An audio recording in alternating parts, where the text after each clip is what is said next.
नमस्कार दोस्तों। अर्थव्यवस्था की अगली सीरीज में आपका स्वागत है। ये आर्थिक विकास का अंतिम चरण है। दोस्तों, आज हम डिस्कशन करेंगे classification of the economy. Economy की क्लासिफिकेशन की बात हम करेंगे। Classification of economy.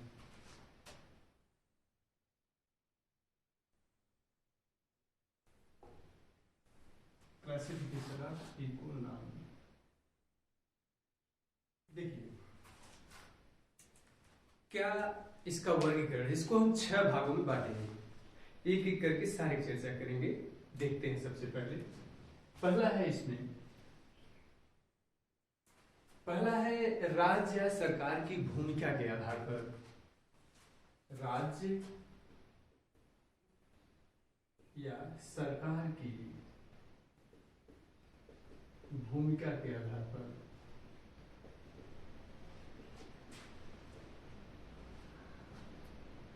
देखिए, राज्य या सरकार की भूमिका के आधार पर इसको हम 3 भागों में बांटेंगे। पहला है पूंजीवादी पूंजीवादी अर्थव्यवस्था।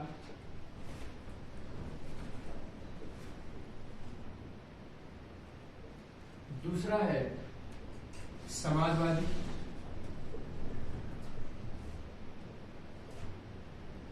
समाजवादी या राज्य अर्थव्यवस्था इसे कहते हैं। तीसरा है आपका मिश्रित अर्थव्यवस्था। मिश्रित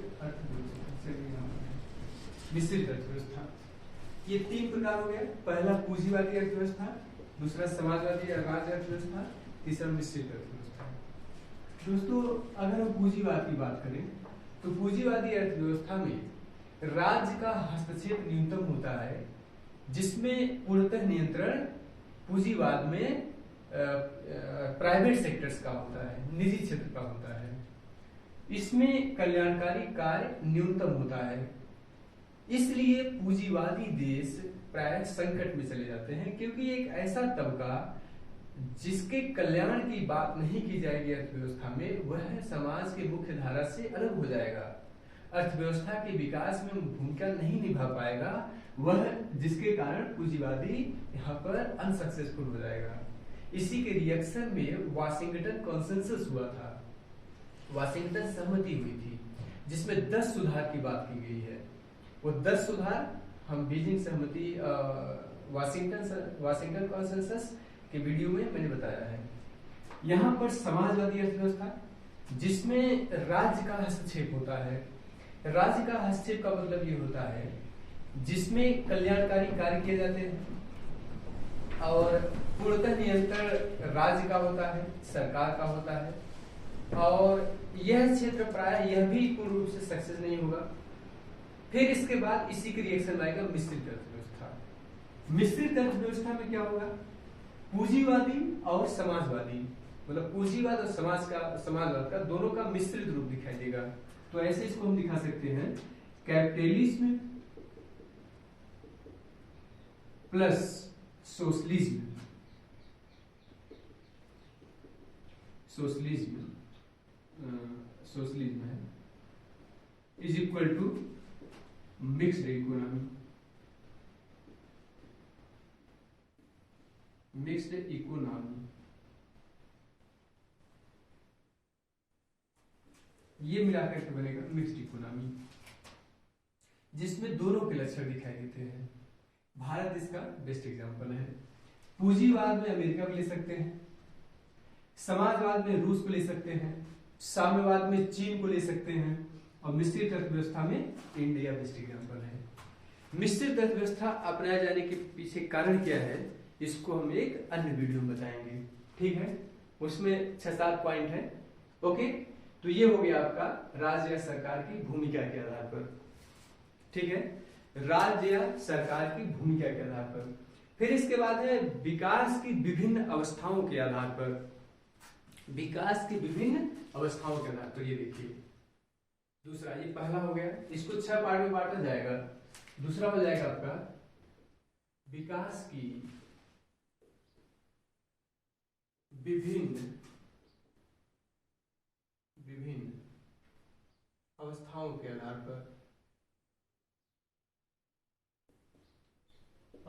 व्यवस्थाओं के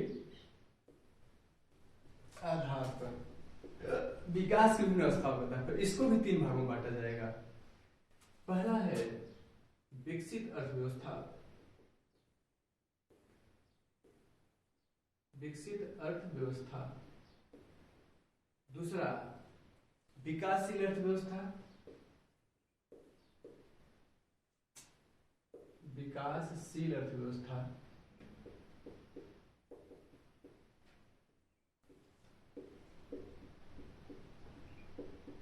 और तीसरा है अल्प विकसित अर्थव्यवस्था।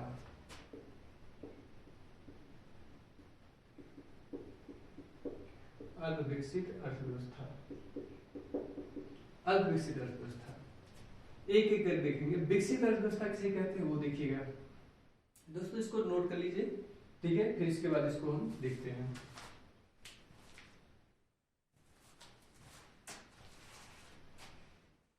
देखिए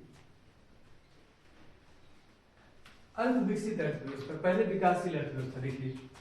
देखिए ऐसे देश या ऐसी अर्थव्यवस्था जिसमें समृद्धि दर उच्चतम होता है उसे हम विकसित अर्थव्यवस्था कहते हैं। इसको प्रायः 3 भागों में बांटा जाता है। 3 भागों नहीं, अभी इसको जो है अभी एक ही भाग देखेंगे, इसको 2 भाग बांटेंगे, एक भाग इसको बांटेंगे।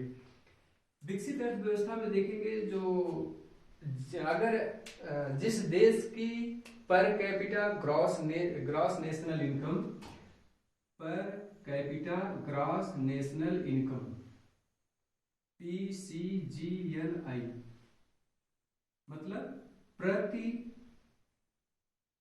व्यक्ति सकल राष्ट्रीय आय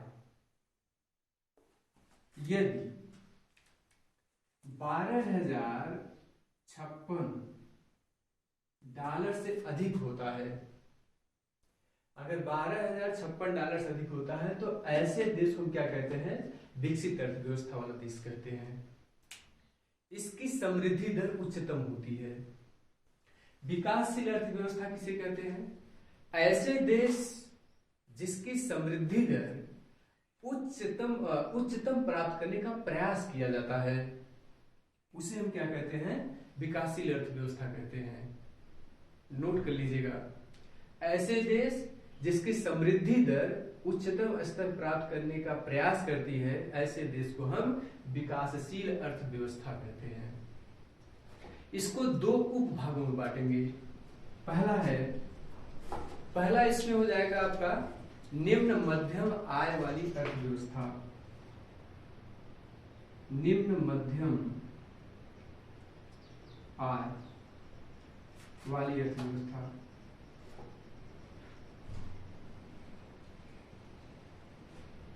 निम्न मध्यम आय वाली अर्थव्यवस्था। देखिए यदि किसी देश की per capita gross national income, ऐसे देखिए यदि PCGNI per capita gross national income यदि 996 डॉलर से 3,895 डॉलर होता है, 3,895 डॉलर होता है, तो हम इसे क्या कहते हैं? निम्न मध्यम आय वाली अर्थव्यवस्था कहते हैं। इसका दूसरा भाग है उच्च मध्यम आय वाली अर्थव्यवस्था। उच्च पतला है, उच्च मध्यम आय वाली अर्थव्यवस्था। उच्च मध्यम आय वाली अर्थव्यवस्था।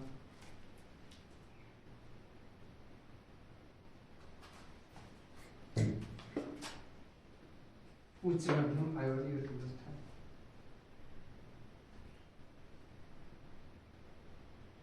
दोस्तों इसमें क्या होता है, जो PCGNI जो होता है वह प्रायः 3,896 से 12,055 डॉलर के बीच होता है। 3,895 लगा दीजिए यहाँ पर। $3,896 से $12,055 के बीच की जिसकी इनकम होती है, PCGNI है, इसका मतलब है per capita gross national income, अगर इतने के बीच की है तो उसको हम उच्च मध्यम आय वाली अर्थव्यवस्था कहते हैं। एग्जाम में आया हुआ है। तीसरी बात अगर हम करें तो अल्प विकसित अर्थव्यवस्था। विकसित अर्थव्यवस्था की बात हो गई, ये दूसरा विकासशील अर्थव्यवस्था हो गया, तीसरा अल्प विकसित अर्थव्यवस्था।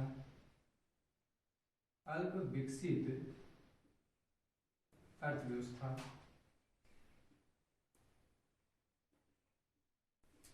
अल्प विकसित अर्थव्यवस्था का मतलब ये है ऐसे देश जिसमें PCGNI per capita gross national income $995 या उससे कम होती है, ऐसे देश की आर्थिक स्थिति को क्या कहते हैं? अल्प विकसित अर्थव्यवस्था वाला देश कहते हैं। मतलब यहां पर हो जाएगा PCGNI इज इक्वल टू हो जाएगा $995 से कम। 995 का 96 कर दीजिए, 995 से कम। इसे हम क्या कहते हैं? निम्न मध्यम आय वाली अर्थव्यवस्था कहते हैं। दोस्तों इसको नोट कर लीजिए, फिर हम अगली अर्थव्यवस्था बताते हैं। ठीक, देखिए अगली की बात करें तो विभिन्न क्षेत्रों की भूमिका के आधार पर, इसको नोट कर लिए होंगे, इसको हटा रहा हूं।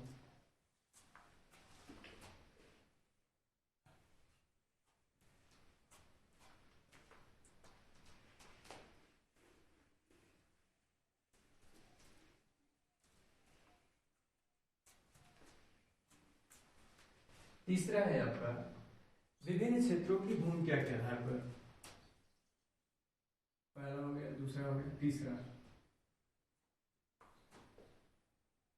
विभिन्न क्षेत्रों की भूमिका के आधार पर, भूमिका के आधार पर, विभिन्न क्षेत्रों की भूमिका के आधार पर इसको भी 3 भागों में बांटेंगे। एक, पहला है कृषक अर्थव्यवस्था।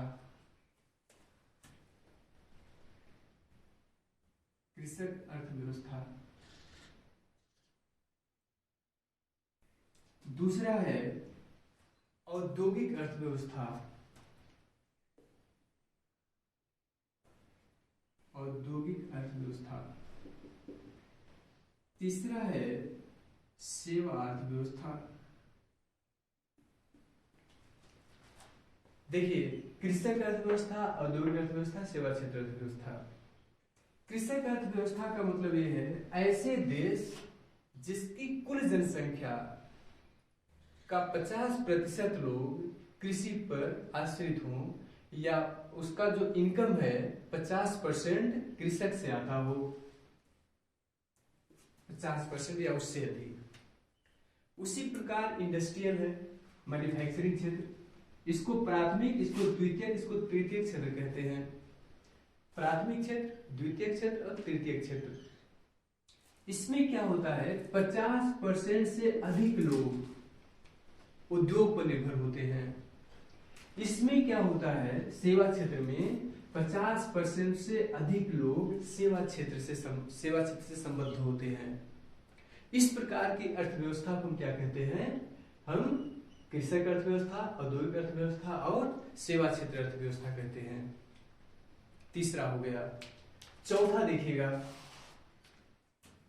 ये दूसरा था, ये चौथा।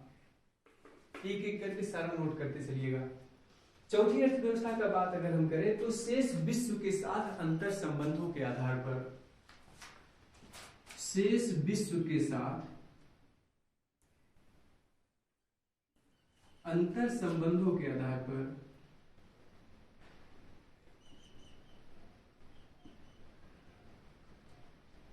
के आधार पर इसको दो भागों में बांटेंगे। पहला है ओपन इकोनॉमी,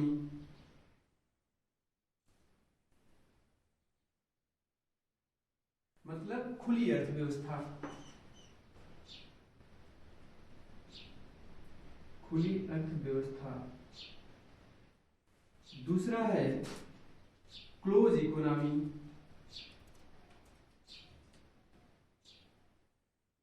जिसको हम बंद अर्थव्यवस्था कहते हैं।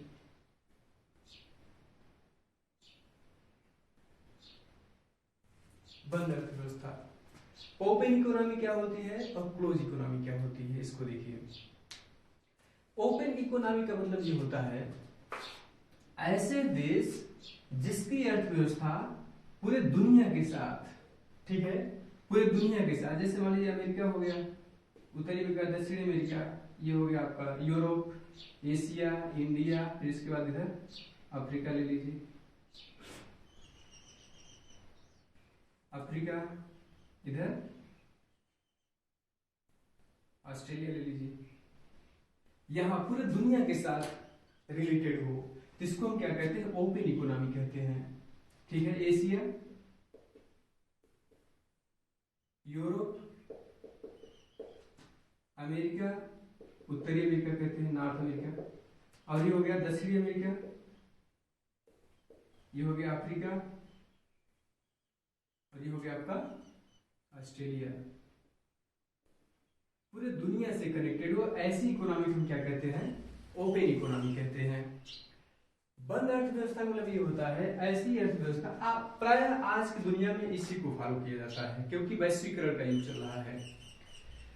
क्लोज इकोनॉमी मतलब ये होता है ऐसी अर्थव्यवस्था जो केवल अपने तक ही सीमित हो, उसको हम कहते हैं क्लोज इकोनॉमी। जल्दी से इसको नोट करिए।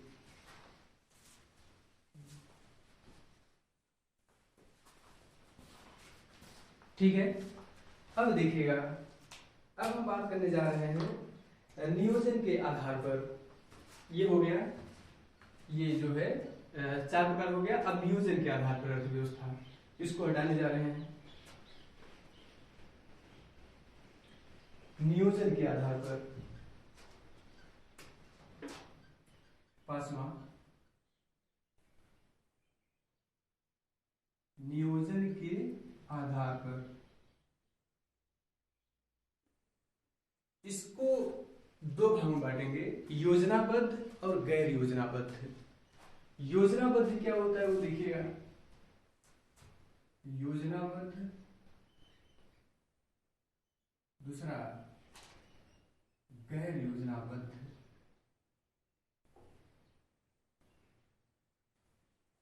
ठीक है, योजनाबद्ध क्या होता है उसको देखिए।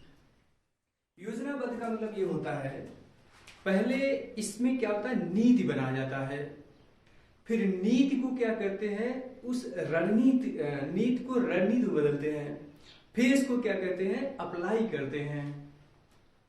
किसी भी योजना को अगर योजनाबद्ध तरीके से अगर कार्य करेंगे तो वह प्रायः सक्सेसफुल होता है।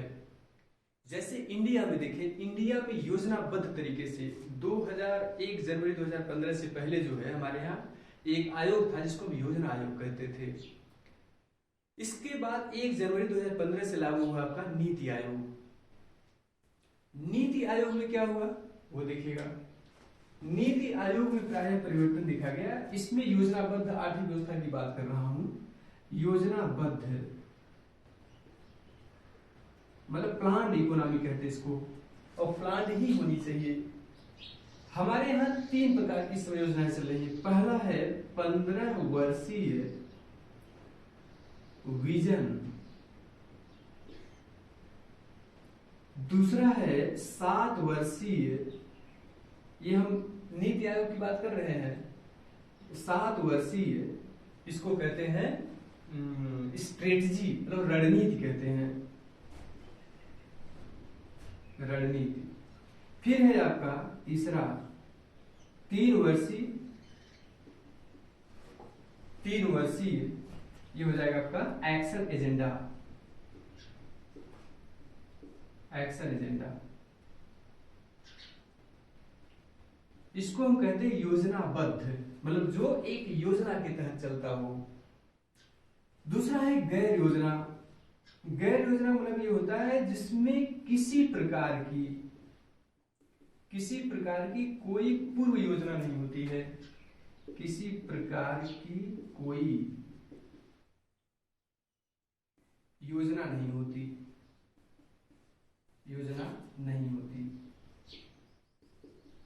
इसे हम क्या कहते हैं, गैर योजना कहते हैं।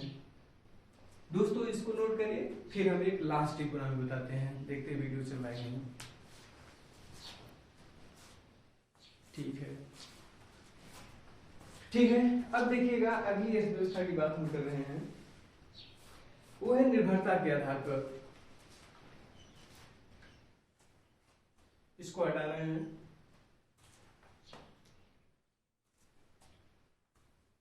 योजनाबद्ध हो गया, गैर योजनाबद्ध, योजनाबद्ध।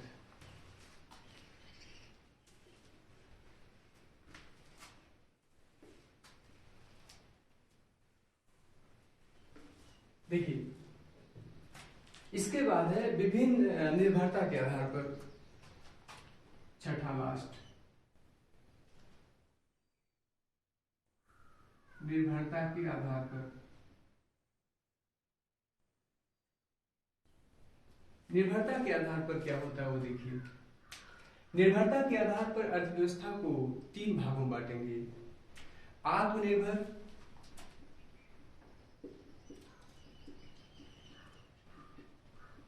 दूसरा आत्मनिर्भर, दूसरा है आश्रित, और तीसरा है परस्पर निर्भर।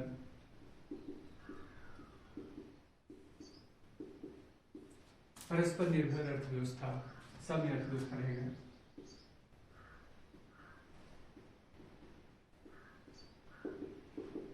आत्मनिर्भर मतलब जो किसी अन्य देश पर निर्भर नहीं होता है। देखो अमूमन कोई ऐसा देश नहीं है, चाहे कोई भी देश हो, वह किसी न किसी रूप से कनेक्टेड होता है। जैसे अमेरिका मान लीजिए, चाइना अमेरिका मान लीजिए, बहुत बड़ा पूंजीपति है, लेकिन जो वस्तु बनाएंगे उसके लिए मार्केट की जरूरत पड़ेगी। वह मार्केट कहाँ मिलेगा? एशियाई देशों में, अफ्रीकी देशों में। तो एक दूसरे से क्या है, परस्पर निर्भर ही होते हैं। जो पूर्ण रूप से निर्भर होता है उसको आत्मनिर्भर कहते हैं। जो पूर्णतः आश्रित होता है, जैसे सोमालिया हो गया, बुरुंडी हो गया, तंजानिया हो गया, ये सब क्या है, पूर्णतः दूसरे पर निर्भर है। अगर निर्यात वो देश रोक दे तो खाने के लिए तड़प जाएंगे। उसको आश्रित देश कहते हैं, आश्रित अर्थव्यवस्था वाला देश कहते हैं। परस्पर निर्भर का मतलब ये होता है ऐसी अर्थव्यवस्था जो एक दूसरे से क्या होते हैं, म्यूचुअली रिलेटेड होते हैं। जैसे इंडिया अपने इर्द गिर्द के जितने देश हैं सबको क्या करता है, वस्तुओं का निर्यात करता है, अन्य देशों से वस्तुओं का आयात करता है। तो इस प्रकार की अर्थव्यवस्था को हम क्या कहते हैं, परस्पर निर्भर अर्थव्यवस्था कहते हैं। इस प्रकार से अर्थव्यवस्था को हमने 6 भागों में डिवाइड किया। दोस्तों इसका नोट्स बना लीजिए, इसके आगे की कहानी देखेंगे अगले एपिसोड में। तब तक के लिए नमस्कार।